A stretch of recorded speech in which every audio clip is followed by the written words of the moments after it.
Et à l'international, les autorités sud-coréennes ont échoué ce matin à arrêter le président déchu Yoon Suk-yeol dans sa résidence de Séoul pour sa tentative ratée d'imposer la loi martiale le 3 décembre dernier. Confrontés à la résistance de membres du service de sécurité présidentiel, ils ont suspendu leur opération.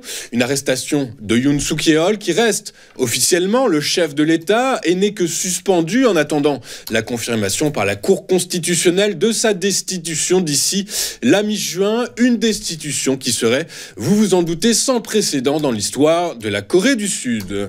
La Chine va fortement augmenter son financement par des obligations du Trésor à très long terme en 2025 pour stimuler l'investissement des entreprises et les initiatives de relance de la consommation, a déclaré tôt ce matin un responsable du planificateur d'État. Ces nouvelles initiatives comprennent un programme de subvention pour les biens durables dans le cadre duquel les consommateurs peuvent échanger de vieilles voitures ou de vieux appareils électroménagers et en acheter de nouveaux à prix réduit. Quant aux entreprises, le programme prévoit des subventions qui leur permettront de moderniser leur outil de production. Les ménages seront également éligibles à des subventions pour acheter 3 types de produits numériques cette année, notamment des téléphones portables, des tablettes, des montres intelligentes et des bracelets connectés, a déclaré cette même source. Dans le même temps, la Banque centrale chinoise devrait réduire ses taux d'intérêt par rapport au niveau actuel de 1,25% à un moment approprié en 2025, a rapporté ce matin le Financial Times.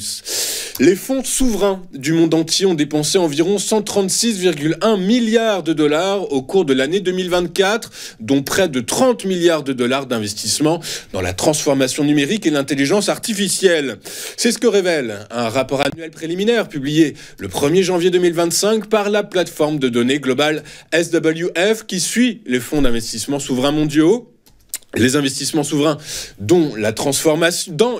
investissements souverains dans la transformation numérique, notamment les centres de données, les infrastructures numériques, l'intelligence artificielle et les investissements dans le secteur spatial ont atteint près de 30 milliards de dollars en 2024. Quant au total des actifs des fonds souverains gérés par leur conseil d'administration, ils ont augmenté de 6,1% en 2024 pour atteindre 13 000 milliards de dollars, ce qui représente leur plus haut niveau historique. Je vous rappelle que le fonds souverain norvégien reste le plus important au monde. Avant de voir ce qu'il s'est passé sur la planète financière, regardons ce à quoi les investisseurs seront attentifs aujourd'hui, et les financiers n'auront pas grand-chose à se mettre sous la dent. Seul l'ISM manufacturier américain sera à surveiller.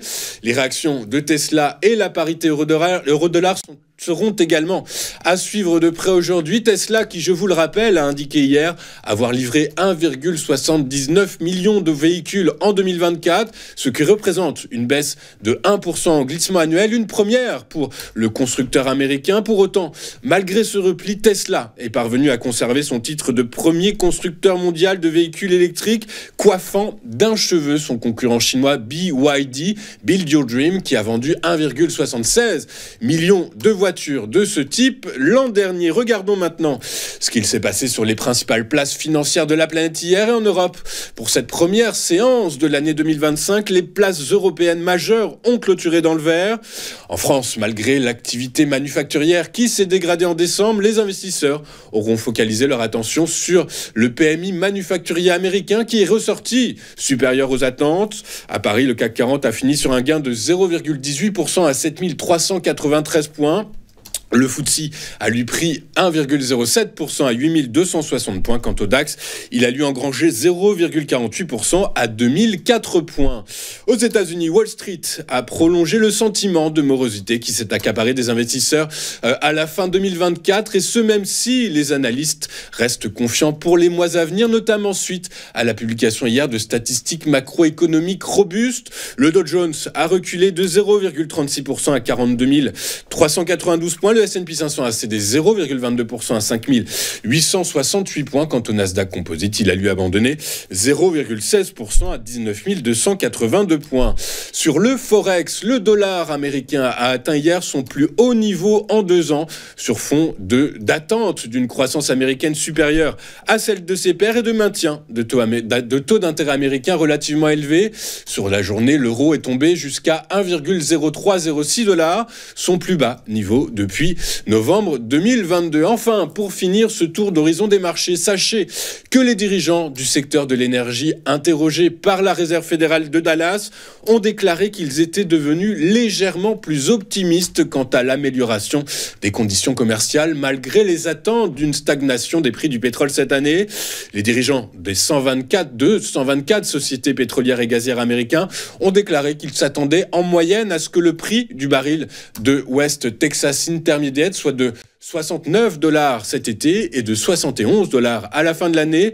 Donc selon la Fed de Dallas qui a publié ce sondage dans son rapport trimestriel sur l'énergie. Je vous rappelle, à toute fin utile, que cette enquête a été menée du 11 au 19 décembre, période durant laquelle les prix du brut se sont établis en moyenne à $70,66. Hier, en tout cas, les cours du pétrole ont clôturé dans le vert, portés par les perspectives de mesures de relance économique en Chine et une demande plus forte aux États-Unis. Le prix du baril de Brent de la mer du Nord pour livraison mars a gagné 1,73% à $75,93. Quant à son équivalent américain, le baril de WTI pour livraison février, il s'est octroyé près de 2% à $73,17 l'unité. Nous allons marquer une toute première pause dans cette édition du 3 janvier. Juste après, ce sera le grand retour d'Antoine Quesada dans son Chrono CAC 4 tout de suite sur Téléfinance.